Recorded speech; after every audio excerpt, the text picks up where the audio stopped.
Instead of lateral raising with the shoulder neutrally rotated, what if we lateral raise with the shoulders internally rotated as if we're emptying a can of soda? Or even lateral raising with the shoulders externally rotated as if we're maintaining a full can of soda? This paper compared all these variations. It was found that both the neutral and internally rotated positions were fairly similar for side delt activity, while the externally rotated position was slightly worse. Interestingly, front delt activity was greater with external rotation, which makes sense as there's evidence externally rotating can increase the front delt's leverage for shoulder abduction. Rear delt activity was greater with internal rotation, which might also make sense since internal rotation could increase the rear delt's leverage for shoulder abduction.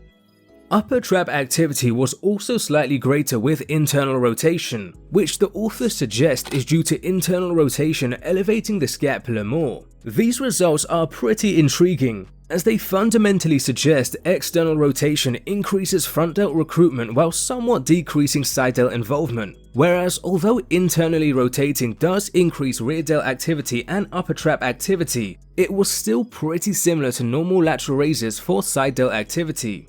It's worth mentioning there is another study that just compared internally to externally rotated lateral raises in the scapular plane, and it found side delt activity was actually much better with the internal rotation. So although the magnitudes differ, this study further supports the idea lateral raises with internal rotation may be better for the side delts than external rotation.